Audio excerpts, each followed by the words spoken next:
I want to preface this video by saying that even though NIKO is still my least favorite character in Blue Lock, while I was researching for this video, I was looking at NIKO's page on the Blue Lock wiki and noticed this. Coupled with the fact that he is an avid anime watcher, I'm inclined to believe that he not only has good taste in music, but in anime as well. This doesn't change my distaste for the character, but it's something I consider worthy of recognition and respect. Now back to the Yap session proper. The Shido formation from PXG making a return is cool, and I'm looking forward to seeing the double glasses attack. I wasn't expecting Santetsu to be played as a forward, but he does have a good curved shot with a golden zone as well, so I have faith. The only character I'm not sure how to feel about is Kiora, since he didn't do much in the Bastard Munchin vs PXG match. But surely this time he's not just gonna do one cool thing and then disappear. Yeah, I hope so. I feel like this match will be a bit longer, like at least 20 chapters, but probably not more than 30, since this isn't going to be a massacre like the previous two matches this arc were.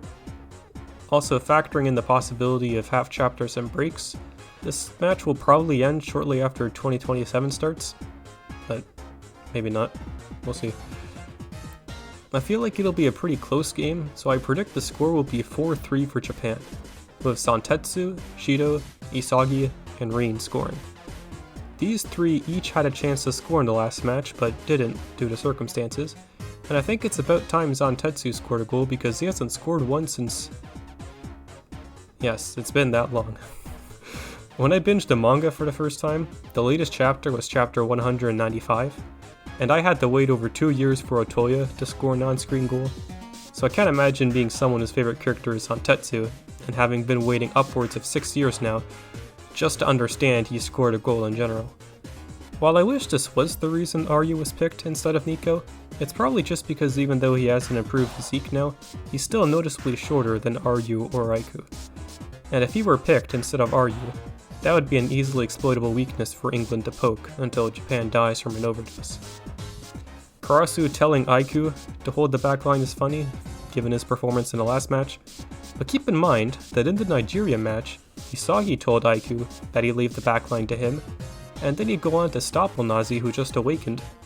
So I'm confident that this will be Aiku's best match in the U20 World Cup so far. Forget Ryu successfully stopping someone with his judo spacing technique. I just want to see him use it again. And who knows, maybe he's actually Blue Lock's third best option to deal with Teddy Knight, but I haven't thought of a ridiculous reason for why that would be the case, so don't expect that to be my next video. Ego's speech was peak. Probably because it's do or die now, but it was peak nonetheless. But I wonder what Baro thinks about the fact that his failures are Ego's responsibility now. The double spread of the Blue Lock Stadium is peak. The under repair tarp over the cracked monitor is funny.